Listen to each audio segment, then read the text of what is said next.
ప్రపంచవ్యాప్తంగా బాహుబలి హవాకు అన్ని రికార్డులు బ్రేక్ అవుతున్నాయి. చాలా ప్రాంతాల్లో బాహుబలి వేగానికి చాలా సినిమాలు కొట్టుకుపోతున్నాయి. కానీ బాహుబలి ప్రభంజనానికి ఎదురెడ్డి నిలిచిన ఓ చిత్రం ఉందంటే నమ్ముతారా? అలాంటి చిత్రం ఒకటి తమిళనాడులో బాహుబలికి ధీటుగా కలెక్షన్లను సాధిస్తున్నది. ఇంతకీ ఆ చిత్రం ఏమిటంటే పవర్ పాండే. విలక్షణ నటుడు ధనుష్ తొలిసారి దర్శకత్వం వహించి నటించిన చిత్రం పవర్ పాండే. ఈ చిత్రంలో రాజ్ కిరణ్, రేవతి ప్రధాన పాత్రలు పోషించారు. ఈ చిత్రం తమిళనాడులో భారీ విజయాన్ని నమోదు చేసుకున్నది.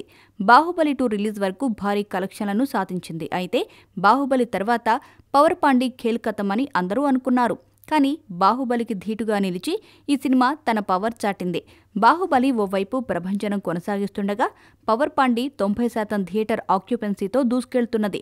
గత వారాంతరంలో భారీ కలెక్షన్లను సాధించిందని ట్రేడ్ ఎనలిస్టులు వెల్లడించారు.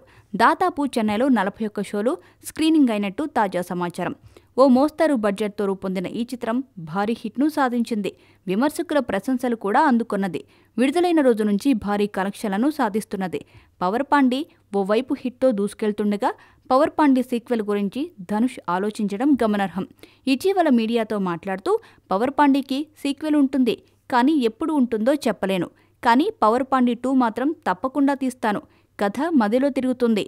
ప్రస్తుతం ఈ సినిమా సాధిస్తున్న విజయంపై సంతోషంగా ఉన్నాను. స్క్రిప్టు రాయడంపై దృష్టి పెట్టాను. పవర్ పాండే తన కెరీర్లో 13వ స్క్రిప్టు అని ధనుష్ పేర్కొన్నారు.